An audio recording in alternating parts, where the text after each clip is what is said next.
நேர்ச்சை செய்தவர் உயிருடன் இருக்கும்போது இன்னொருவர் அவரது நேர்ச்சையை நிறைவேற்றலாமா? பிறரை கொண்டு நேர்ச்சையை நிறைவேற்றுவதாக நேர்ச்சை செய்கிறார்களே, இது கூடுமாங்கிற கேள்வியை கேட்கிறாங்க. அது நேர்ச்சை இதுல 2 கேள்வியுமே கிட்டத்தட்ட ஒரே கருத்துடையதுதான். ஒரு ஆள் வந்து நேர்ச்சை செய்றாங்க. உயிரோடு இருக்கும்போதே இன்னொருவர் வந்து அந்த நேர்ச்சையை நிறைவேத்தலாமா? அல்லது இன்னொரு ஆளு தான் அந்த நேர்ச்சையை நிறைவேத்துற ஆளா இருக்கிறாரு. நம்ம நேர்ச்சை செய்றவங்களா இருக்கிறோம். அப்படி செய்யலாமா? அப்படிங்கிற கேள்விய கேட்கிறாங்க. 2 கேள்வியுமே கிட்டத்தட்ட ஒண்ணுதான். அதாவது ஒரு ஆளு உயிரோடு இருக்கும்போதே அவருக்காக நேர்ச்சையை நிறைவேத்துறது, இன்னொருவர் தான் அந்த நேர்ச்சையை நிறைவேத்தக்கூடிய நிலையில இருக்கிறாரு. அப்படி இருந்தால் மார்க்கத்துல கூடுமாங்கிற கேள்விய கேட்கிறாங்க. நேர்ச்சைங்கிறது மிக முக்கியமான வணக்க வழிபாடா நம்ம பார்க்கிறோம்.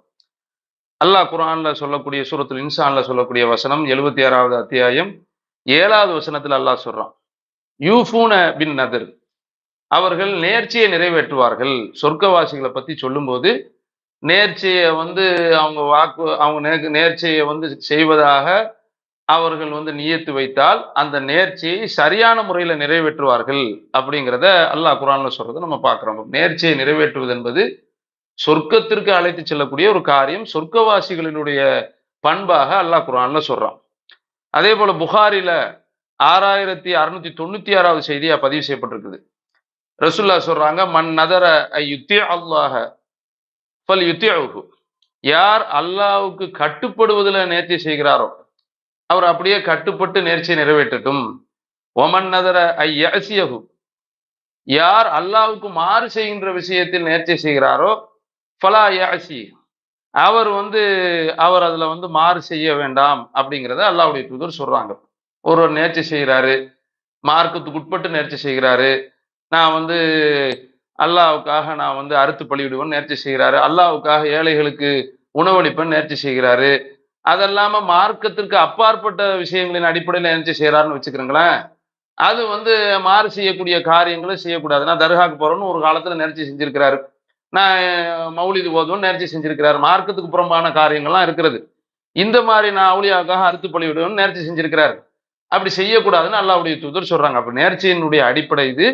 நேர்ச்சையை பொறுத்த வரைக்கும் சொர்க்கவாசிகளுக்குரிய காரியம். இப்ப என்ன கேள்விண்டா, இப்போ ஒருத்தர் வந்து உயிரோடு இருக்கக்கூடியவங்களுக்காக மத்தவங்க நேர்ச்சையை நிறைவேற்றுறது என்பது மார்க்கத்துல குற்றம் கிடையாது. அல்லாஹ் குர்ஆன்ல சொல்றான், தஆவனு அலல் பிர்ரி வத்தக்வா. நன்மையான காரியங்கள், இறையச்சமான காரியங்களில் ஒருவருக்கு ஒருவர் உதவி கொள்ளுங்கிறான். வலா தஆவனு அலல் இஸ்மி வல் உதுவான். பாவமான காரியங்களில், வரம்பு மீறிய காரியங்களில் ஒருவருக்கு ஒருவர் உதவி கொள்ளாதீர்கள்ங்கிறாங்க. அப்ப இது நன்மையான காரியம்.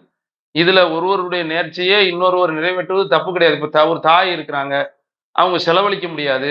அவங்க நேர்ச்சை செஞ்சா புள்ளதான் நிறைவேற்றணும். அவங்களால பொருளாதார சூழ்நிலை இல்லாத நிலையா இருக்கிற தாயை பொறுத்த வரைக்கும் பிள்ளையை தானே பாத்துக்கிறேன்னு. அப்ப இப்படியான நிலையை பொறுத்த வரைக்கும் அப்ப தாய் வந்து அவங்க காசை வச்சுதான் செய்யணுங்கிற ஒரு நிலையெல்லாம் மார்க்கத்துல கிடையாது. அவங்க புள்ள அதுக்காக நிறைவேற்றலாம். ஒருவர் வந்து ஒரு சகோதரர் நேர்ச்சை செஞ்சிருக்கிறாரு, வாய்ப்பு வசதி இல்ல, அந்த நேர்ச்சியை நிறைவேற்றக்கூடிய நிலையை வந்து என்ன செய்யலாம்னு கேட்டா மற்றவர்கள் எடுத்துக்கலாம், நன்மை நாடி. இப்ப அந்த அடிப்படையில ஒரு ஆளுக்காக வந்து அவர் நேர்ச்சியை நேர்ந்திருக்கிறார் என்றால் மற்றவர் வந்து தாராளமாக அந்த நேர்ச்சியை நிறைவேற்றலாம். அதுல மார்க்கத்துல எந்த குற்றத்தையும் நம்ம பார்க்க முடியல. ஏன்னா அது நன்மையான காரியங்கள். நன்மையான காரியங்கள்ல ஒருவருக்கு ஒருவர் உதவி கொள்ளுங்கிற அடிப்படையில, மார்க்கத்துக்கு உட்பட்ட நன்மையின் அடிப்படையில இருக்கணும். மார்க்கத்துக்கு புறம்பான காரியங்கள்ல வந்து நேர்ச்சியை நிறைவேற்றக்கூடிய ஒரு நிலைமைய நம்ம வச்சிருக்க கூடாது. இப்ப அந்த அடிப்படையில தாராளமாக நேர்ச்சியை நிறைவேற்றிக்கலாம்.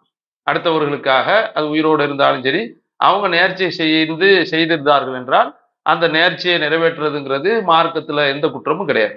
இஸ்லாம் மற்றும் சமுதாய செய்திகளை அறிந்து கொள்ள தமிழ்நாடு தௌஹீத் ஜமாஅத் யூடியூப் பக்கத்தை உடனடியாக சப்ஸ்கிரைப் செய்து கொள்ளுங்கள். மேலும் பெல் பட்டனையும் கிளிக் செய்து கொள்ளுங்கள்.